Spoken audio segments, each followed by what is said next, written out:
ప్రార్థన చేసుకుందామండి. ప్రార్థన చేసుకుందాం. పరలోకమందున్న మా తండ్రి, మీ ఉన్నతమైన ఘనమైన శ్రేష్టమైన నామానికి మీ ప్రియకుమారుడు మా అందరికీ లోకరక్షకుడైన క్రీస్తు వారి పేరట కృతజ్ఞత స్తుతులు చెల్లిస్తూ ఉన్నాను తండ్రి. మా తండ్రి వెన్న దేవ, మీ గ్రంథంలో నుంచి కొన్ని విలువైన మాటలు నీ పిల్లలకు నేర్పించట కొరకు సిద్ధపడుతుండగా సమయోచితమైన జ్ఞానాన్ని నాకు అనుగ్రహించండి. నీ పిల్లలు కేవలము వినేవారుగా ఉండి మోసపోక విత్తబడుతున్న మాటలో ఉన్న సత్యాన్ని ప్రతి ఒక్కరూ కూడా అర్థం చేసుకొని గ్రహించటానికి తగినటువంటి జ్ఞానమును నీ పిల్లలకు అనుగ్రహించమని అడుగుచున్నాను. ఈ ఆరాధన ముగిసే వరకును కూడా తండ్రి, ఎలాంటి అల్లరను ఆటంకమును లేకుండా మీ కృపచేత ప్రేమచేత మమ్మల్ని అందరినీ కూడా ఆదరించి బలపరిచి నడిపించమని క్రీస్తు వారి పరిశుద్ధమైన నామములో ఈ ప్రార్థనా విన్నపములన్నీ కూడా అడిగి వేడుకొనుచున్నాము తండ్రి, ఆమేన్. క్రీస్తునందు చేరవచ్చిన ప్రియులైన దేవుని పిల్లలందరికీ ప్రభు అయిన యేసుక్రీస్తు వారి శ్రేష్టమైన నామంలో నా ప్రత్యేకమైన వందనాలు తెలియజేస్తూ ఉన్నాను. ప్రియులారా, ఈరోజు ఇంత మంచి పాఠాన్ని మనం నేర్చుకోవడానికి దేవుడు మనకిచ్చినటువంటి ఈ గొప్పదైనటువంటి సమయానికై తండ్రి అయినటువంటి దేవునికి ప్రభు అయిన క్రీస్తు వారి పేరట నా కృతజ్ఞతాస్తుతులు చెల్లిస్తూ ఉన్నాను. ప్రియులారా, ఈరోజు ఒక ప్రాముఖ్యమైనటువంటి సంగతిని దేవుని గ్రంథంలో నుంచి మనం పరిశోధనతో తెలుసుకుందాం. పరిశుద్ధ గ్రంథంలో రాయబడినటువంటి ప్రతి మాట కూడా చాలా విలువైనటువంటిది, చాలా శ్రేష్టమైనటువంటిది, నిత్యము నిలబడేటటువంటి మాటిది, నిరర్థకము కానటువంటి మాటిది. ఎందుకంటే యేసుక్రీస్తు ప్రభువారు ఆయన బోధలో ఎన్నో విలువైనటువంటి సత్యాలు ఈ సమాజానికి నేర్పించి యేసుక్రీస్తు ప్రభువారు పునరుత్థానుడుగా తిరిగి లేవనెత్తబడి పరలోకమందున్నటువంటి తండ్రి వద్దకు వెళ్ళినట్టుగా మనందరికీ తెలుసు. కానీ సందర్భం ఏంటంటే, దేవుని పిల్లలైనటువంటి వారు దేవుని చిత్తాన్ని ఎరగాలి. దేవుని చిత్తాన్ని ఎరిగితేనే ఏది సత్యమో ఏది అసత్యమో అర్థమవుతుంది. అందుకే రక్షణ పొందిన ప్రతివారు కూడా వాక్యమును గుర్చినటువంటి జ్ఞానం నేర్చుకోవాలి, వాక్యమును గుర్చినటువంటి జ్ఞాన అభివృద్ధి చెందాలి అని దేవుడు తన గ్రంథంలో ఎన్నో విలువైనటువంటి మాటలు రాయించాడు. ఎప్పుడు కూడా బైబిలు ఏ మనిషిని కూడా నొప్పించాలనో ఏ మనిషిని బాధ పెట్టాలని బోధ ఎప్పుడు కూడా జరగదండి. బైబిల్లో రాయబడిన ఎన్నో మాటలు కూడా ఏ మనిషిని నొప్పించేవి కాదండి. ప్రతి మనిషిని మార్చగలిగేటటువంటి మాటలు, ప్రతి మనిషిని మంచి దారిలోకి రావటానికి రాయబడినటువంటి విలువైన మాటలు. ఏ మనిషి అయినా మార్గం తప్పి నాశనానికి వెళ్ళిపోతుంటే హెచ్చరించడానికే నాలాంటి వాళ్ళని నిలబెట్టుకున్నాడు భూమి మీద దేవుడు. చరిత్రలోకి వెళ్ళి మనం కొన్ని మాటలు చూడగలిగితే యెహెజ్కేలు గ్రంథం 18వ అధ్యాయంలో ఇశ్రాయేలీలు మార్గం తప్పి తిరుగుతున్నటువంటి ఆనాడు ఉన్నటువంటి పరిస్థితులను బట్టి దేవుని గూర్చినటువంటి ఆలోచన జ్ఞానం లేకుండా ఆత్మ సంబంధులుగా ఆత్మీయులుగా నడవలసినటువంటి వారు మార్గము తప్పి నాశనానికి వెళ్ళిపోతున్నటువంటి సమయంలో దేవుడు ప్రేమపూర్వకంగా యెహెజ్కేలు గారి ద్వారా ఎట్లాంటి హెచ్చరికలు జారీ చేస్తున్నాడో 18వ అధ్యాయం 30వ వచనం నుంచి చూడగలిగితే ప్రియులారా, చాలా బాగుంటాయి ఈ మాటలు. కాబట్టి ఇశ్రాయేలీయులారా, ఎవని ప్రవర్తనను బట్టి వానికి శిక్ష విధింతును. చూసారండి, తప్పు ఎవరు చేస్తే శిక్ష వారికే పడుతుంది. జాగ్రత్తగా గమనించాలి. భర్త తప్పు చేస్తే శిక్ష ఎవరికి పడుతుంది? భర్తకే పడుతుంది. భార్య తప్పు చేస్తే శిక్ష ఎవరికి పడుతుంది? భార్యకే పడుతుంది. ఇది దేవుని చట్టం. ఇది లోకంలో ఉన్నటువంటి చట్టం కాదండి. ఎవరో తప్పు చేస్తారు, శిక్షలు మరొకరికి పడుతూ ఉంటాయి ఈ న్యాయస్థానాల్లో, ఈ భూమి మీద. కానీ దేవుని చట్టంలో శిక్ష ఎవరికి వస్తుంది అని మనం చూస్తే, ఎవరు తప్పు చేస్తే శిక్ష వారికే పడుతుంది. కంటిన్యూషన్ చేయండి ఆ లైన్ మొత్తం కూడా. ఏమంటున్నాడండి దేవుడు? మనసు త్రిప్పుకొని మీ అక్రమములు మీకు శిక్షాకారణములు కాకుండానట్లు వాటన్నిటినీ విడిచిపెట్టండి. ఇక్కడ ఒక పాయింట్ మీరు క్యాచ్ చేయాలి. వేటిని విడిచిపెట్టాలి? అక్రమములను విడిచిపెట్టాలి.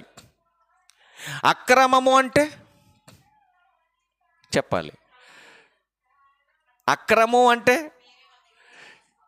దేవుడు చెప్పనిది, దేవుడు చెప్పనిది. సందర్భాలు చెప్తాను, జాగ్రత్తగా వినండి. అక్రమము అనగా ఏంటంటే దేవుని నియమము, నీతి, సత్యము, ధర్మము, ప్రేమను తిరస్కరించటమే అక్రమం. మరలా చెప్పమంటారా? దేవుని ఆజ్ఞను అతిక్రమించటమే అక్రమం. ఒకటి పాపం అయితే రెండవది అక్రమం. అక్రమం అనగా కూడా పాపమే.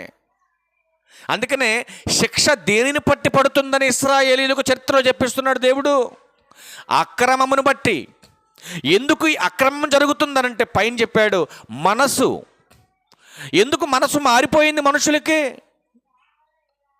దేవుని నుండి దూరమైపోతున్నటువంటి తత్వం, పాపానికి చేరువవుతున్నటువంటి తత్వం, ఇదంతా మనుషులకు ఎందుకు దాపరించిందంటే బైబిల్ అంటుంది దేవుడంటే భయం లేనటువంటి తత్వం. దేవుడంటే భయం లేనటువంటి తత్వం మనుషుల్లోకి వచ్చేసింది. తమ మనసును, దేవుని మీద ఉన్నటువంటి మనసును లోకం వైపుకు మార్చేసుకున్నారు. దేవుడంటే భయం లేనటువంటి మనిషి భక్తు అనే వేషాన్ని ధరించి ఏం చేస్తున్నాడు తెలుసండి? అక్రమం చేస్తున్నాడు. అందుకే యేసుక్రీస్తు ప్రభువారు అసలు ఈ అక్రమం ఎందుకు జరుగుతుంది అని ప్రస్తావన చేశాడో, నిజంగా యేసు ప్రభువారు చెప్పిన మాట ఏ ఒక్కటి కూడా మిస్ అవ్వటానికి లేదండి. యేసుక్రీస్తు ప్రభువారు చెప్పిన మాట ఏ ఒక్కటి మిస్ కాదండి. అందుకే చరిత్రలో జరిగినటువంటి ఒక పరిస్థితిని మనం జాగ్రత్తగా ఆలోచన చేయగలిగితే, ఈనాడు సంఘముగా దేవుడు ఒకవేళ మనం అక్రమంలో ఉంటే మనల్ని మేల్కొల్పటానికి ఇంత అద్భుతమైనటువంటి విషయాన్ని చెప్పటానికి ఇంత గొప్ప అవకాశం నాకు ఇచ్చాడని, నేర్చుకోవడానికి దేవుడు నాకు ఇంత గొప్ప భాగ్యాన్ని నాకు ఇచ్చాడని నువ్వు సంతోషపడి మాటలు నేర్చుకోవాలి.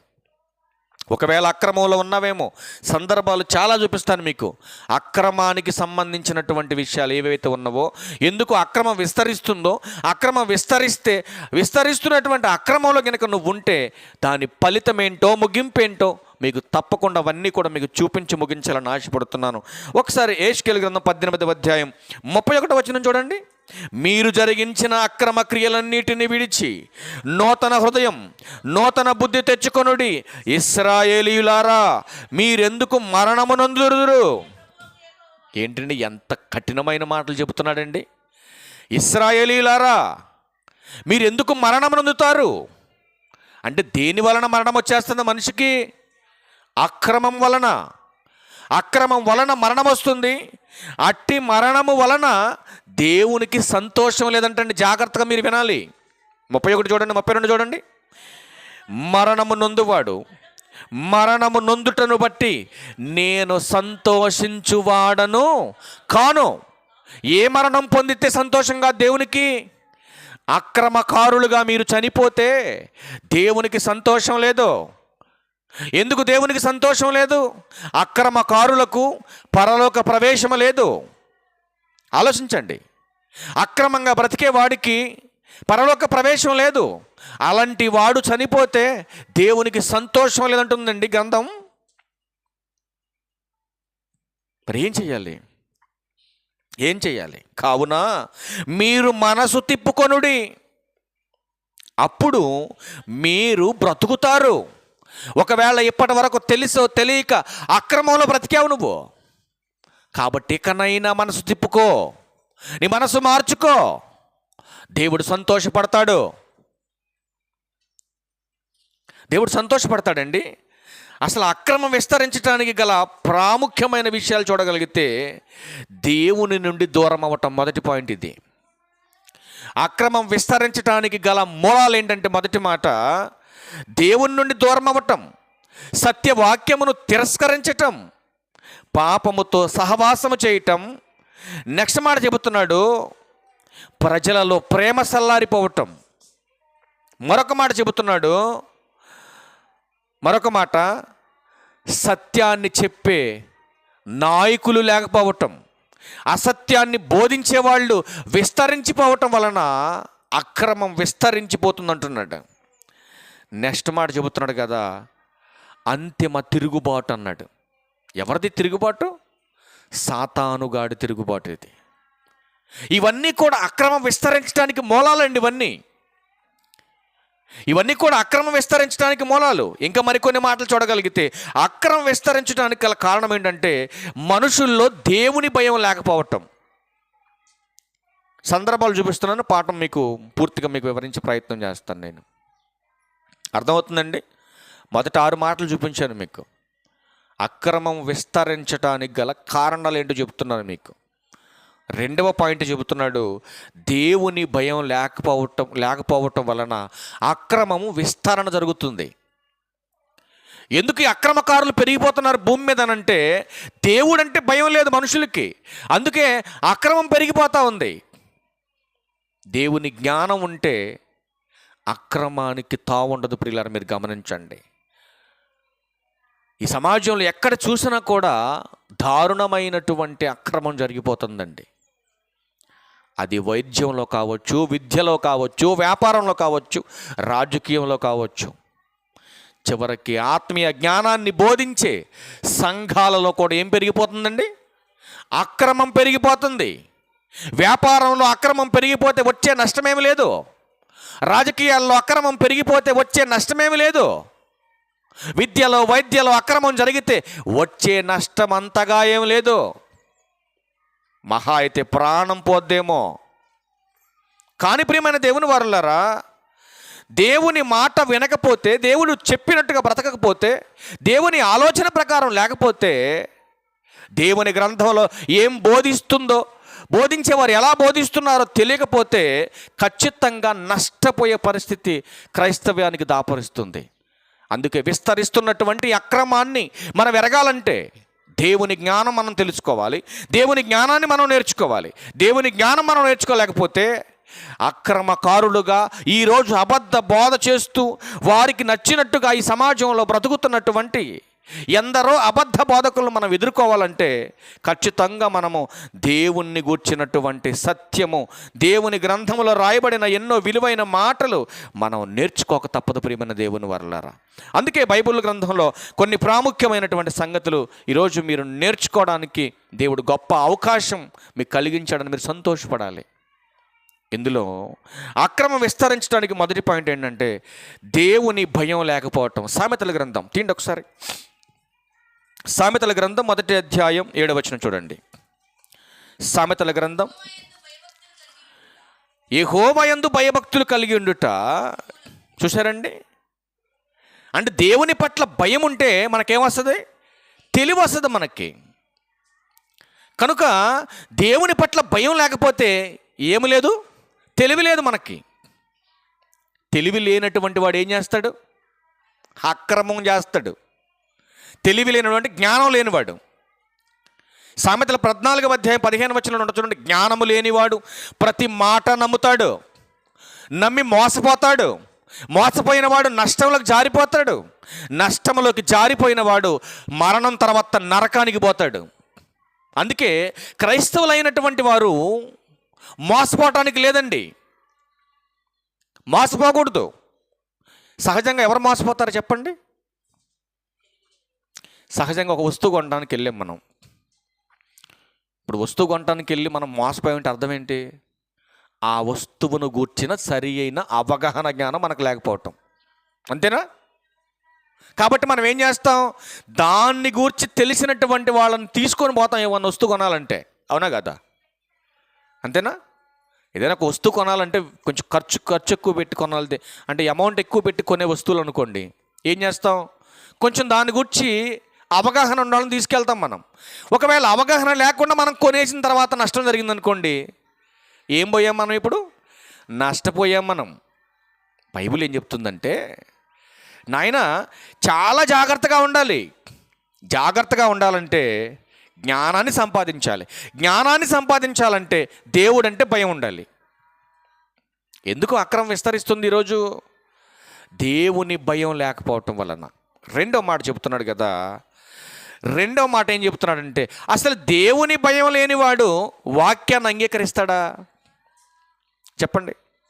వాక్యాన్ని అంగీకరించడు. ఏం చేస్తాడు మరి? వాక్యాన్ని తిరస్కరిస్తాడు. అక్కడేం చదవండి ఆ మాట కూడా. సామెతల గ్రంథం 1వ అధ్యాయం 7వ వచనం 2వ లైన్లో, మూర్ఖులు జ్ఞానమును తిరస్కరించెదరు. అర్థమవుతుందండి? ఉపదేశము నిరాకరిస్తారు.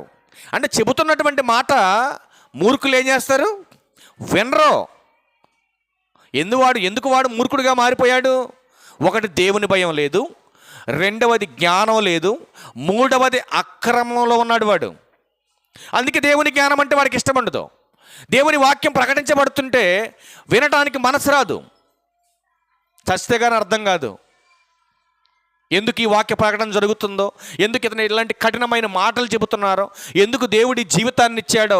ఒక్కసారి చావొచ్చిన తర్వాత అప్పుడు అర్థమవుద్దు నీకు నిజమైన ఆట ఏదో, నిజమైన బ్రతుకేదో, నిజమైన జీవితం ఏదో. ప్రతి నిత్యము నీ కళ్ళ ముందే ఉన్న ఎన్నో పూలు చెబుతున్నాయి, ఎన్నో గింజలు చెబుతున్నాయి. అయినా మానవుడికి అర్థం కావట్లేదు ఈ బ్రతుకు పరమార్థం.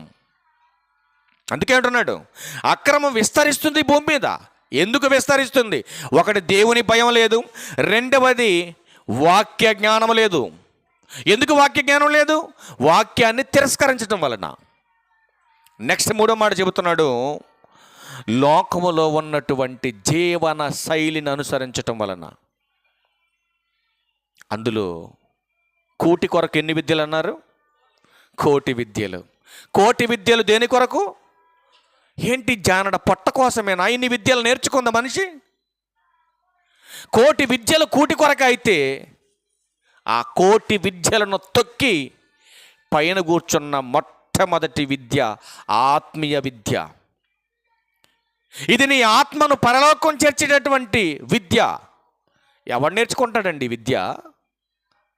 కొంతకాలము ఉండిపోయేటటువంటి ఈ లోకం కోసమే, నిర్జీవమైనటువంటి శరీరం కోసమే మనిషి పోరాడుతున్నాడే కానీ, ఈ శరీరం లోపల ఆత్మ ఉందని, ఆ ఆత్మ ఒక రోజు దేహాన్ని విడిచిపెట్టి వెళ్ళిపోతున్నటువంటి ఆత్మ పరలోకానికి వెళ్ళిపోవాలని ఎంతమంది ప్రయాసపడుతున్నారు మీరు ఆలోచించండి. నువ్వు చదువున్నా లేకపోయినా, డబ్బున్నా లేకపోయినా, నువ్వు పల్లెలో ఉన్నా పట్టణంలో ఉన్నా, ఎక్కడ బ్రతికినా ఎలా బ్రతికినా, చావు అనేది ఖచ్చితంగా ఒకరోజు నిన్ను పరిచయం చేసి చంపుతుంది.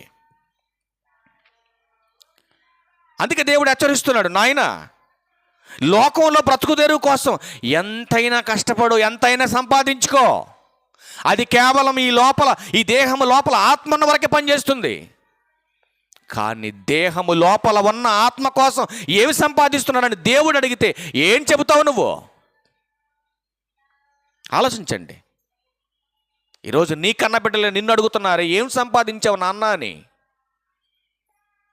రేపొద్దున బ్రతుకునిచ్చిన దేవుడు అడగడా నిన్ను? ఖచ్చితంగా నిలబెట్టి అడుగుతాడు.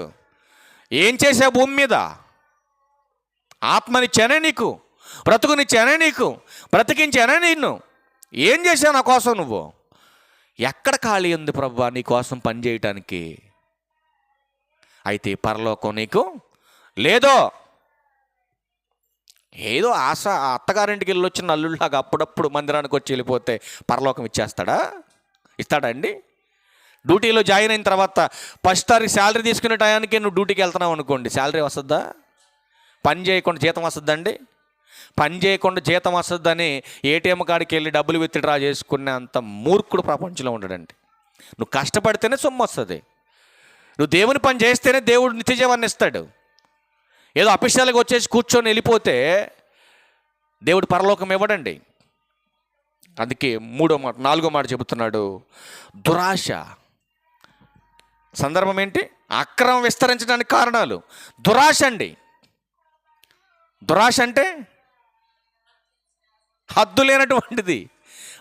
ప్రతి మనిషికి ఆశ ఉంటుందండి, అది లిమిటేషన్ అది. కానీ అత్యాశ, ఉన్నదానితో తృప్తి పడాలని మనిషి కోరుకోడండి. లేనిపోనివన్నీ సంపాదించాలి, సాధించాలనే ఆలోచనతో అక్రమకారులుగా ఈ సమాజంలో మనుషులు మారిపోతున్నారు. ఇదొకటి అక్రమం విస్తరించడానికి మూలం. నెక్స్ట్ 5వ మాట చెబుతున్నాడు కదా, కుటుంబ వ్యవస్థ బలహీనంగా ఉండటం. ఎందుకు కుటుంబ వ్యవస్థ బలహీనపరచబడింది అంటే, వాక్యం అనే బేస్ మీద కట్టబడలేకపోవటం, ప్రార్థన జీవితం లేకపోవటం. కుటుంబము అక్రమంగా మారిపోతూ ఉంది ఈరోజు. నెక్స్ట్ మాట చెబుతున్నాడు కదా, 6వ చెబుతున్నాడు, చాలా ప్రాముఖ్యమైనది. ఇందులో నుంచి కొన్ని మాటలు మనం త్వరగా చూద్దాం. ఎందుకంటే సమాజంలో జరుగుతున్నటువంటి అక్రమాలు ఎన్ని జరిగినా పెద్ద ప్రమాదం లేదండి వాటి వలన. కానీ సంఘములో అక్రమం జరిగితే, సంఘములో ఉన్నటువంటి బోధ అక్రమంగా ప్రకటించబడితే, సంఘస్థులే సేవకులే అక్రమకారులుగా మారిపోతే నిత్య జీవం పోతుంది, నిత్య నరకానికి వెళ్ళిపోతుంది సంఘం. అందుకని 6వ మాట చెబుతున్నాడు, అక్రమం విస్తరించడానికి కారణాల్లో 6వ మాట తప్పుడు బోధలను ప్రోత్సహించడం, తప్పుడు బోధలను వినడం, తప్పుడు బోధలను ప్రకటించటం. ఇదే అక్రమ విస్తరణకు మూలమైనటువంటిది, ఆత్మ నాశనానికి కారణమైనటువంటిది. కాబట్టి ప్రతి క్రైస్తవుడు గమనించవలసినటువంటిది ఇది. 7వ మాటలు అంటున్నాడు కదా, టెక్నాలజీ డెవలప్మెంట్ కూడా ఒక రకంగా అక్రమం విస్తరించడానికి మూలం అంటున్నాడండి. అంటే టెక్నాలజీ డెవలప్ అవుతుందని మనుషులు సంతోషపడుతున్నారు. కానీ ఏ టెక్నాలజీ మనిషి పెంచుకుంటున్నాడో పాపం కూడా విస్తారంగా పెరిగిపోతుంది టెక్నాలజీ వలన. ఒకప్పుడు ఏమంటే సెల్ ఫోన్ రాకముందు ఎక్కువ పాపం జరిగింది, ఇప్పుడు జరుగుతుంది. మీరు చెప్పాలి, సెల్ ఫోన్లు వచ్చాక. ఒకప్పుడు ఎక్కడో ఉన్న మనిషికి ఇక్కడున్న మనిషి మాట్లాడాలంటే సాధ్యమయ్యేదా? అబద్ధాలు చెప్పడానికి వీలుండేదా? పక్కనే ఉండి కూడా ఏం చెప్తున్నారు కొంతమంది ఫోన్లో, నేను ఇక్కడ లేను బ్రదర్, నేను విజయవాడలో ఉన్నా, నేను పలాంచాడు ఉన్నా బ్రదర్, ఆడిక్కడే ఉంటాడు పక్కనే. ఏమండి ఎన్ని అబద్ధాలు, ఎన్ని మోసాలండి సెల్ ఫోన్లు జరిగేది, ఎన్ని దారుణమైనటువంటి పరిస్థితులు అండి సెల్ ఫోన్ల ద్వారా నేర్చుకునేది. మంచి అందులో ఉంది, చెడు కూడా అందులోనే ఉంది. నువ్వు వినియోగించుకునే దాన్ని బట్టి టెక్నాలజీ నీకు ఉపయోగపడుతుంది. కానీ సాంకేతిక పరికరాల వలన కూడా అక్రమ విస్తరణ జరుగుతుంది అని బైబిల్ హెచ్చరిస్తుందండి. మరొక మాట, చివరికి ఒక మాట చూస్తే నెక్స్ట్ మాట ఏం చెప్తున్నాడంటే, ఆత్మీయ పరిపక్వత లేకపోవటం వలన కూడా ఏం జరుగుతుంది? అక్రమ విస్తరణ జరుగుతుంది. వీటన్నిటికీ ముగింపుగా కొన్ని మాటలు మీకు చూపించిన, కొన్ని మాటలు మీకు చూద్దామా? మరి అయితే మనం ఏం చేయాలండి? అక్రమ విస్తరణ జరుగుతుంది, అయితే మనం ఏం చేయాలి? ఇప్పుడు ఏం చేయాలి? యేసుక్రీస్తు ప్రభు వారు చెప్పాలి ఏం చేయాలో. వెళ్దాం అక్కడికి, కొన్ని మాటలు చూద్దాం పరిచయ భాగంగా. మరి ఏం చేయాలి? అక్రమ విస్తరణ జరుగుతుంది, అయితే మనం ఏం చేయాలి? మత్తయి సువార్త తీయండి ఒకసారి, 24వ అధ్యాయం 12వ వచనం ప్రియులరా. మత్తయి సువార్త 24వ అధ్యాయం చూడండి, ఎంత బాగా చెప్పాడండి మహానుభావుడు. 11 నుంచి రండి, ఎందుకు అక్రమం విస్తరించిందో. అనేకులైన అబద్ధ ప్రవక్తలు వచ్చి పలువురిని మోసపరిచెదరు. ఇప్పుడు మోసపోకుండా ఉండాలంటే క్రైస్తవుడా నువ్వేం చేయాలి? ఆలోచించు. ఏం చేయాలి? మోసపోకుండా ఉండాలంటే క్రైస్తవుడు ఏం చేయాలి? ఈరోజు ఎక్కడ చూసిన సేవకులు, సంఘాలు అసలు గొట్టలు కనపడుతున్నాయి మనకు సమాజంలో. ఏ సంఘం ఒరిజినల్, ఏ సేవకుడు ఒరిజినల్, ఎలా కనిపెడతావు నువ్వు? ఏమంటే గోల్డ్కి తేడా తెలియకుండానే సమాజంలో జరిగిపోతుంది. ఈరోజు ఫంక్షన్కి వెళ్ళి చూడండి, అసలు దగదగదగ మెరిచిపోతూ ఉంటాయి స్త్రీల మెడల్లో ఉన్నటువంటి నగల్లో. అసలు ఏది ఒరిజినలో ఏది డూప్లికేటో మనకు తెలియనటువంటి పరిస్థితిలో ఉంది సమాజం ఈరోజు. ప్రతి ఒరిజినల్కి డూప్లికేట్ తయారు చేసాడు మనిషి. అర్థమవుతుందండి? అలాగే దేవుడు సత్యవాక్యం తీసుకొచ్చి పెడితే యాస్టీజ్గా అపవాది కూడా ఏం చేశాడు తెలుసా అండి? దానికి భిన్నమైనటువంటి బోధ తీసుకొచ్చి పెట్టాడు. వాళ్ళు అదే బైబిల్లో నుంచి బోధ చేస్తున్నారు, వీళ్ళు కూడా ఇదే బైబిల్లో నుంచి బోధ చేస్తున్నారు. కానీ అసలు అపోస్తుల బోధ ఏంటి, క్రీస్తు చెప్పినటువంటి బోధ ఏంటి, తండ్రి చిత్తమేంటి ఆలోచించవలసినటువంటి అవసరం మనకే ఉంది. అందుకే యేసుక్రీస్తు ప్రభువారు ఎక్కడ బోధ ప్రారంభించిన ఒక గొప్ప మాట చెప్పాడండి సమాజానికి. ఏంటో తెలుసా? మార్కు సువార్త తిండి చూద్దాం, ఆ మాట మళ్ళీ వద్దాం ఇక్కడికి. మార్కు సువార్త 4వ అధ్యాయం 23వ వచనం చూడండి. ఏం చెప్పాడు ఆయన? వినుటకు చెవులు ఎవరికైనా ఉండిన ఎడల. ఎందుకంటే చెవుల గురించే ఎందుకు చెప్పాడు అంత క్లియర్గా మహానుభావుడు? ఎప్పుడన్నా ఆలోచించారా? చెవుల గురించే ఎందుకు చెప్పాడు ఆయన అంటే, ప్రకటించబడుతున్న మాటలు వినేది చెవి, గ్రహించేది మనస్సు. కనుక మీరు ఏం వింటున్నారో జాగ్రత్తగా చూసుకోవాలి, లేకపోతే ఏం జరుగుద్ది? మోసపోతారు. చెప్పే ప్రతి మాట జాగ్రత్తగా మీరు గ్రహించకపోతే, ఆలోచించకపోతే మోసపోయే ప్రమాదం ఉంది. కనుక ఏం చెబుతున్నాడు ఇప్పుడు రండి, మత్తయి సువార్త 24వ అధ్యాయం 11వ వచనం దగ్గరికి. అనేకులైన అబద్ధ ప్రవక్తలు వచ్చి పలువురిని మోసపరచెదరు, అక్రమము విస్తరించుట చేత అనేకుల ప్రేమ చల్లారును. అయితే అంతము వరకు సహించువాడు వాడెవడో వాడే రక్షింపబడును. అబ్బా ఎంత బాగుందో చూడండి. అంతము వరకు సహించాలి. ఏం సహించాలి? వస్తున్న ప్రతి విపత్తును కూడా ఏం చేయాలి? సహించాలి. కానీ ఈ శ్రమలు, ఈ బాధలు మేము తట్టుకోలేమని సంఘములో నుంచి, సత్యవాక్యములో నుంచి నువ్వు లోకంలోకి వెళ్ళిపోకూడదు.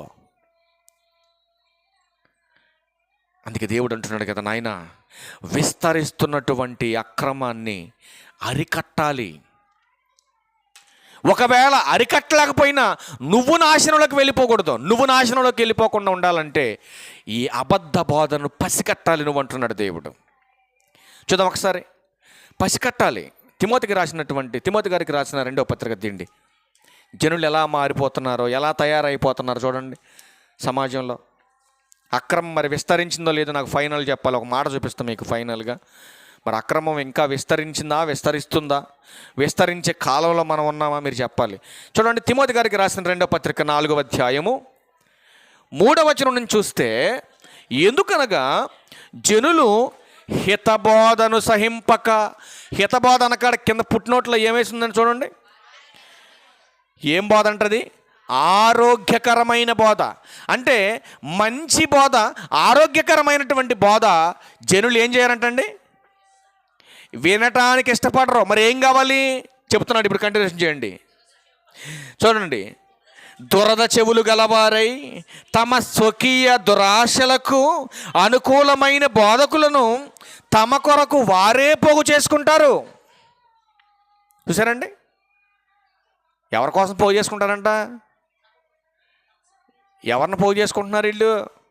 ఆరోగ్యకరమైన బోధ చెప్పేవాళ్ళం కాదు పోగు చేసుకునేది. తమ స్వకీయ సొంత ఆలోచనలలో పుడుతున్నటువంటి దురాశలు ఏవైతే ఉన్నావో వాటిని నెరవేర్చుకోవాలంటే వాళ్ళకి తగ్గోళ్ళే కావాలి. వాళ్ళకి అర్థమవుతుందండి? సత్యాన్ని చెప్పేవాళ్ళంటే కొంచెం మంటగా ఉంటుందిలేండి వాళ్ళకి.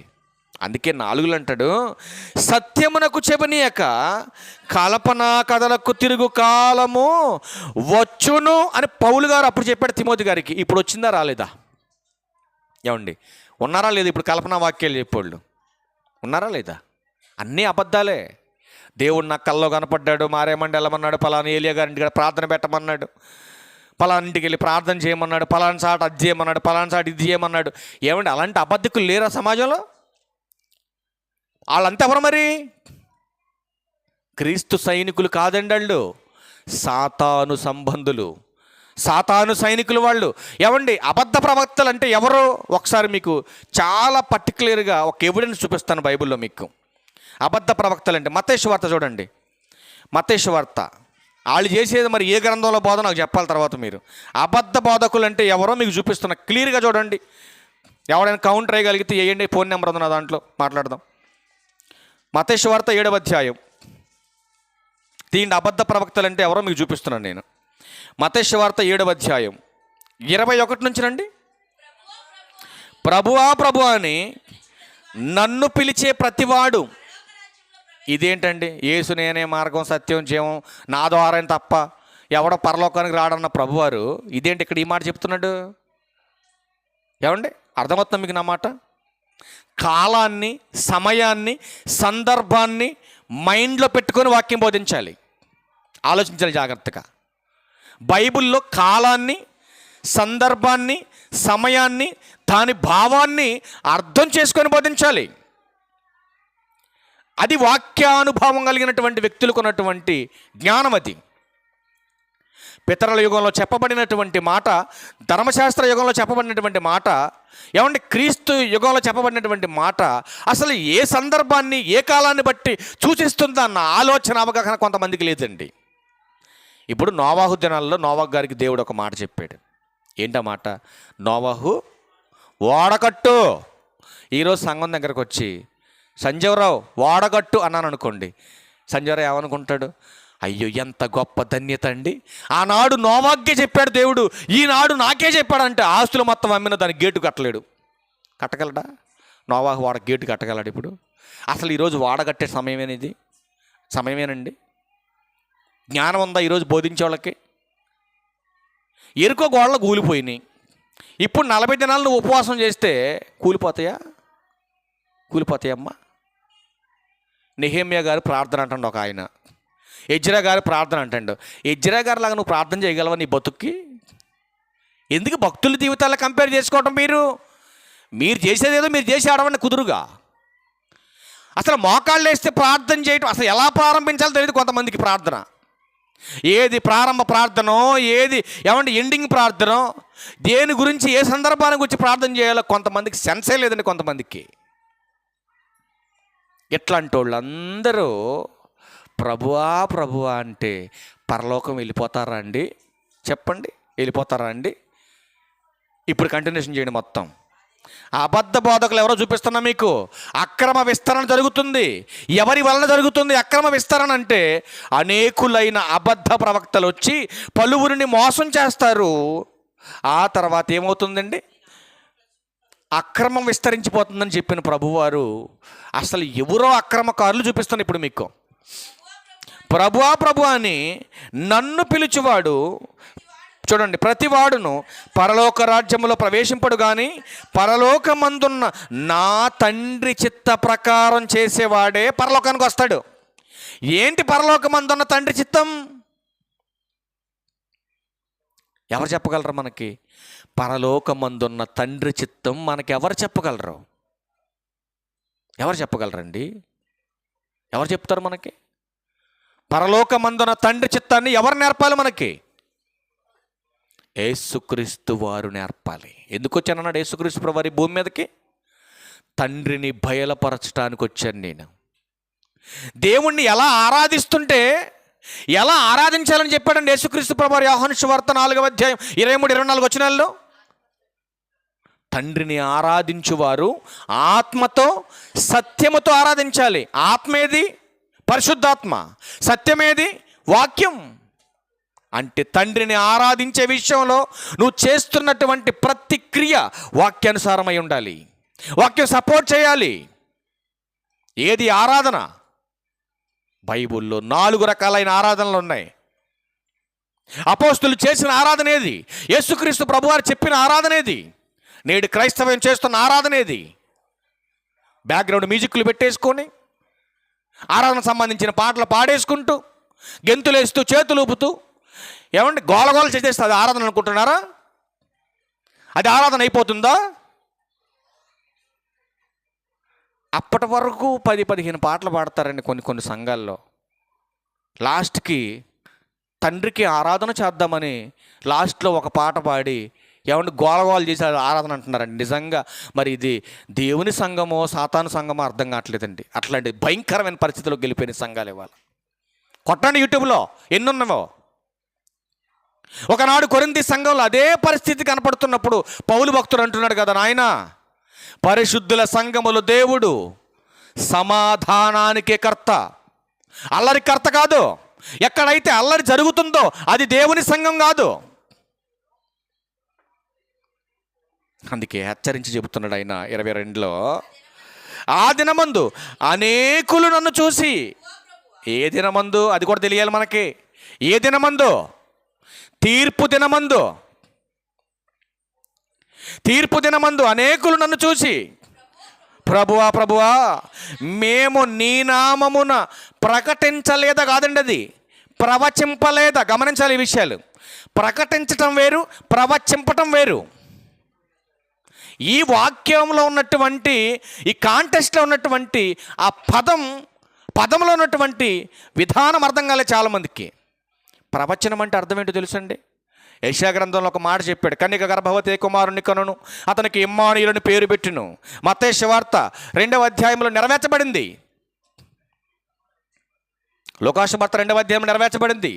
మత్తయి సువార్త 1వ అధ్యాయంలో చెప్పబడింది, ప్రకటించబడింది, నెరవేర్చబడింది. ఇంకా నెరవేర్చబడిన తర్వాత కూడా ఇంకా కన్యక గర్భవతి కుమారుని కనును నేను చెప్పాను అనుకోండి, ఏమంటారు? నన్ను చూసి పట్టుకొని, బాబు ఏ ఊరు అనేది అడుగుతారు. అవునా కదా? ఇప్పుడు మే 15వ తారీఖు ఫంక్షన్ అని మనం కార్డులు అందరికీ పంచేసాం. పనిచేసి ఫంక్షన్ అయిపోయిన తర్వాత తెల్లారు కూడా వెళ్ళిపోయి మే 15 తారీఖు ఫంక్షన్ అంటే ఏ మే 15 తారీఖు ఫంక్షన్ మళ్ళా ఏమండి? ఎమ్మెల్యే గారు 5వ తారీఖు మారేమండ వస్తున్నారని క్యాన్వాస్ జరిగిపోయింది మే 2వ తారీఖున. ఏమంటే క్యాన్వాస్ జరిగిపోయింది, ఎమ్మెల్యే గారు వచ్చేసారు, ఫంక్షన్ అయిపోయింది, వెళ్ళిపోయాడు. ఇంకా క్యాన్వాస్ జరుగుతుంది అనుకోండి, ఏమంటారు అని పట్టుకొని, యారు నీ మైండ్ గట్ట పోయింది ఏంటారు? ఆల్రెడీ మే 2వ తారీఖు ఆయన వచ్చేసాడు, అయిపోయింది, వెళ్ళిపోయాడు, ఇంకా క్యాన్వాస్ ఏంటారు బాబు అంటారా లేదా? గృహప్రవేశం అయిపోయిన తర్వాత ఇంటికి సెంటరింగ్ పెట్టాలని మళ్ళీ వచ్చాడు అనుకోండి ఎవడన్నా, ఆయన ఏమన్నా చెప్పండి? స్లాబ్ నిలబడాలంటే కింద ఏం పెట్టాలి? సెంటరింగ్ వేయాలి. వాక్యం నిలబడాలంటే ప్రభు ఏం చేశాడు? స్వస్థతలు చేశాడు. కానీ వాక్యం స్థిరపరచబడింది. ఈరోజు చూడటం వలన కాదు విశ్వాసం, వినుట వలన విశ్వాసం. నేను చూస్తేనే విశ్వాసిని అన్నువనంటే నీకు పరలోకం లేదని బైబిల్ చెప్తుంది. మరి దేనివల్ల రావాలి విశ్వాసం? మార్క్సు వార్త 10వ అధ్యాయం 17 వచనం, క్షమించండి, రోమిలకు రాసిన పత్రిక 10వ అధ్యాయం 17 వచనం ఏముంది? వినుట వలన విశ్వాసం కలుగును. ఏ వింటే విశ్వాసం వస్తుంది? క్రీస్తును గూర్చిన మాట, క్రీస్తును గూర్చిన మాట చెప్పాలి. ఈరోజు బోధ అంతా కూడా మార్గం తప్పిపోతుందండి. పసిగట్టాలి మనమే, తెలుసుకోవాలి మనమే, అవసరమైతే ఖండించాలి మనమే, తేడా వస్తే గద్దించాలి మనమే, లేదా ఆత్మ నరకానికి జారిపోతుంది ప్రియమైన దేవుని వారలారా. అందుకే అంటున్నాడు, ఆ దినమున అనేకులు వచ్చి 22వ వచనం, ప్రభువా ప్రభువా మేము నీ నామమున ప్రవచింపలేదా? ఏమండి దెయ్యాలు ఎప్పుడు ఎల్లగొట్టింది యేసుక్రీస్తు ప్రభువారు? ఎందుకు ఎల్లగొట్టాడు? పోనీ ఆనాడు ఎల్లగొట్టిన దెయ్యాలు ఈనాడు పడుతున్నటువంటి దెయ్యాలకి ఏమైనా సంబంధం ఉందా? ఎవడైనా చూపించగలిగే దమ్ముంటే చెప్పమనండి. ఆనాడు దయ్యం పడితే బైబిల్లో ఉన్న లక్షణాలు ఏంటి, ఈనాడు దయ్యం పడితే ఉండే లక్షణాలు ఏంటి? ఏమైనా పొంతనుందా మీరు చెప్పండి? ఆనాడు పట్టిన దయ్యాలకి ఈనాడు పట్టిన దయ్యాలకి ఒక్కటే తత్వమా మీరు చెప్పండి? ఆనాడు పట్టిన దయ్యాలు పాతాళంలోంచి లేవనెత్తబడినటువంటి దేవదూతలైనటువంటి ఆత్మలవి. ఈనాడు మనుషులకు పడుతున్నటువంటి దయ్యాలు చచ్చిన వాళ్ళ ఆత్మలు పడుతున్నాయని సేవకులే అబద్ధాలు చెబుతున్నారు ఈరోజు. అంటే వాళ్ళు వాక్యానుసారమైన బోధ కలిగిన వాళ్ళు కాదాళ్ళు, అబద్ధ ప్రవక్తలాళ్ళు. ప్రవచనాలు చెప్పేవారు వస్తున్నారు, ఇంకా వాళ్ళు అబద్ధికులే. దయ్యాలను వదలకూడదామని వస్తున్నారు, వాళ్ళు అబద్ధికులే. మరొక కేటరం చూడండి కింద, నీ నామమున అనేకమైన అద్భుతాలు. ఒకడు అంటున్నాడండి, ఏమంటే తల్లి గర్భంలో ఏమంటే స్త్రీ ఆకారం జరుగుతున్నప్పుడే గర్భసంచి నిర్మాణం జరుగుద్దా, లేదా మధ్యలో పాస్టర్ గారు వచ్చి ప్రార్థన చేస్తే గర్భసంచి వచ్చిద్దా? మీరు చెప్పాలా? ఎన్నుపూస తల్లి గర్భంలో అవయవ నిర్మాణం జరిగేటప్పుడే ఎన్నుపూస తయారు చేస్తాడా దేవుడు? లేదంటే ఒక సేవకుడు వచ్చి ప్రార్థన చేస్తే ఎన్నుపూస పుట్టుద్దా? మరి వీళ్ళంతా నిజమైన సేవకులు అబద్ధాలు చేసేవాళ్ళు చెప్పాలి. మీరు ఉన్న వీడియోలు ఎవడన్నా వస్తే చూపిద్దామని పెట్టుకున్న దగ్గర, కానీ ఎవడు రావట్లే మన దగ్గరికి. ఎందుకు ఈ అబద్ధాలు, ఈ మోసాలు?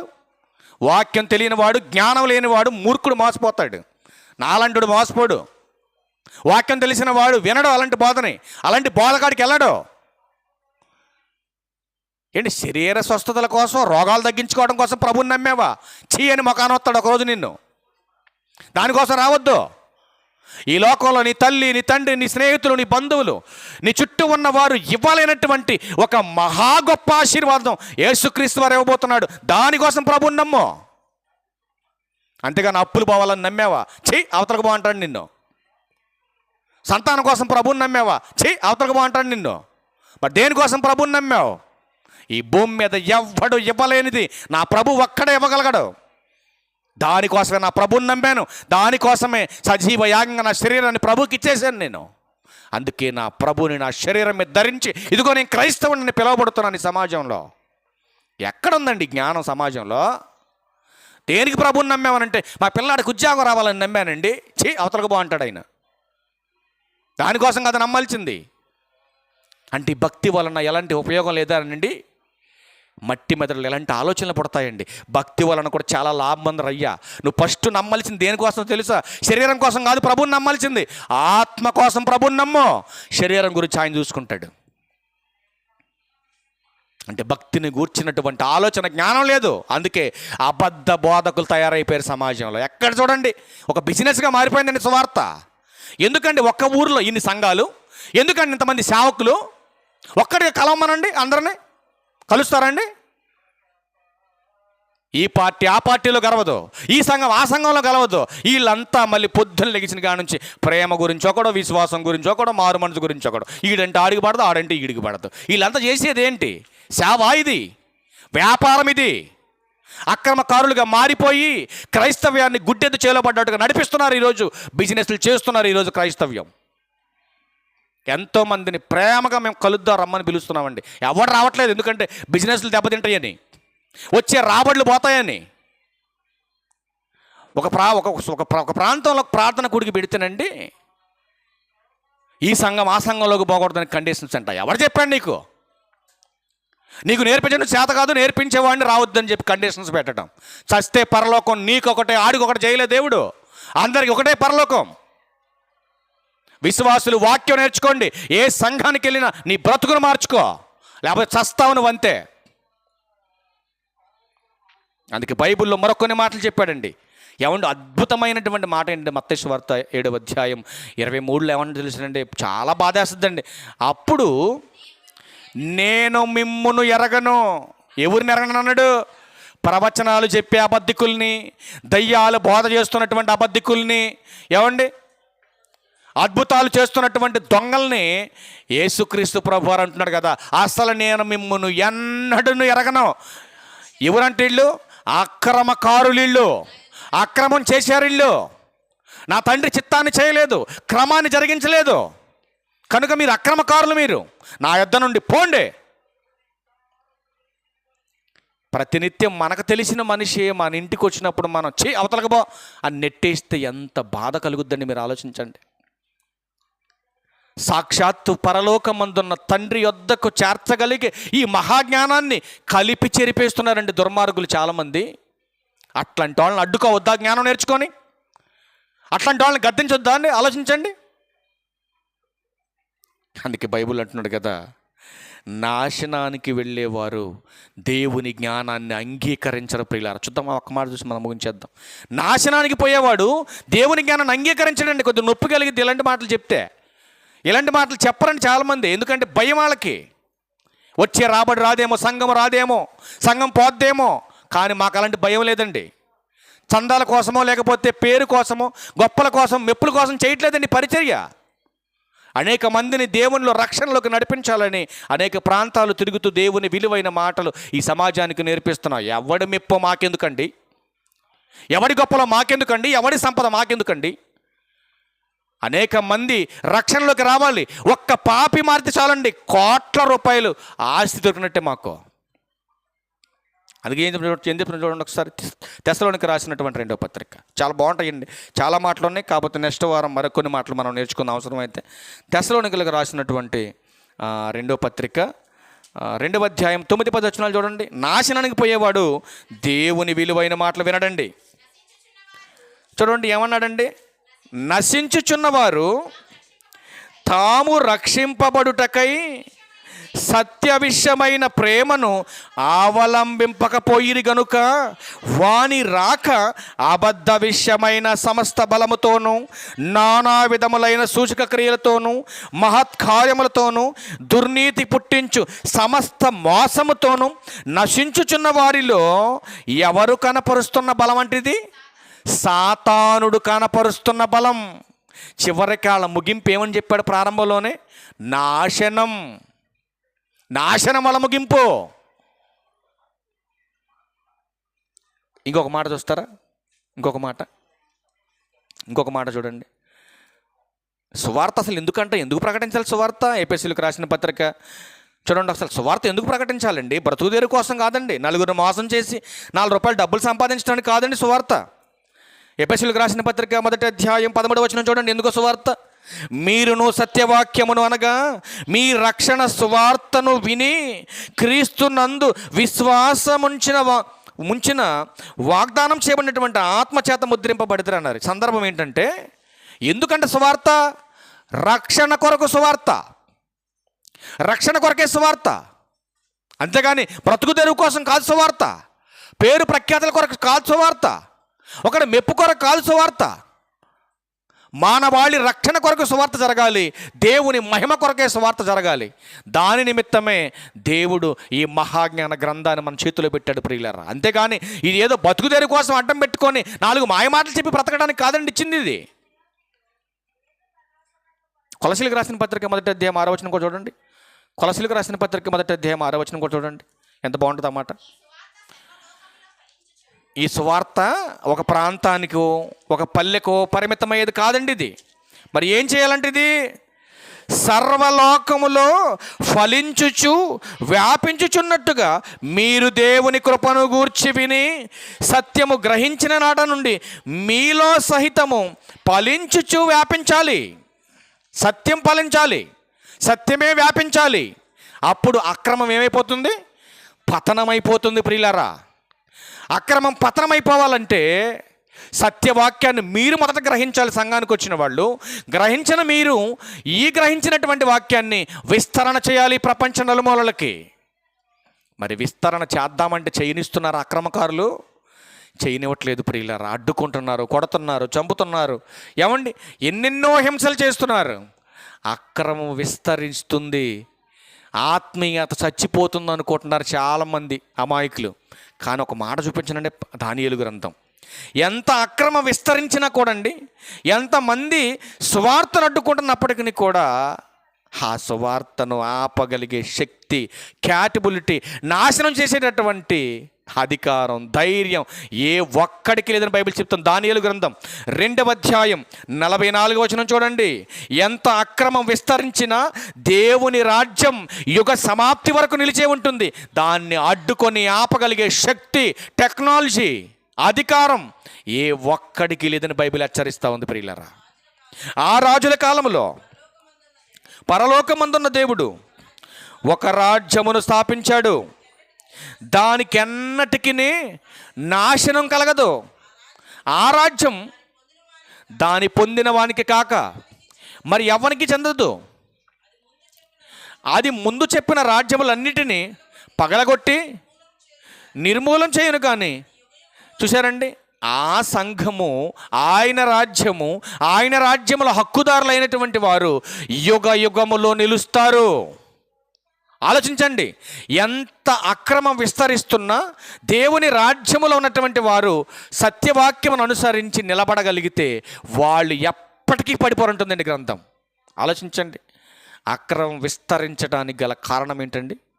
అబద్ధ బోధ, అసత్యం, దేవుని జ్ఞానం లేకపోవటం, దేవుడంటే భయం లేకపోవటం, టెక్నాలజీ జీవనోపాధి అనుకుంటూ దేవునికి దూరమైపోయి అక్రమకారులుగా ఈ సమాజంలో ఆత్మీయ జీవితాన్ని పాడు చేసుకుంటున్నటువంటి వారందరినీ మేల్కొల్పడానికే ఇన్ని విలువైన మాటలు మీకు చెప్పటం, ప్రకటించడం అనేది జరిగింది. 2వ భాగంగా మరికొన్ని మాటలు మనం చూద్దాం. ఇంత గొప్ప భాగ్యాన్ని మనకిచ్చిన తండ్రి దేవునికి కృతజ్ఞతాస్తుతులు చెల్లిస్తా ఉన్నాను. ఆసక్తిగా ఉన్న మీ అందరికీ ప్రభు అయిన యేసుక్రీస్తు వారి పేరిట నా ప్రత్యేకమైన వందనాలు తెలియజేస్తూ ఈ నా మాటలు ముగిస్తాను. అందరికీ వందనాలు. Thank you.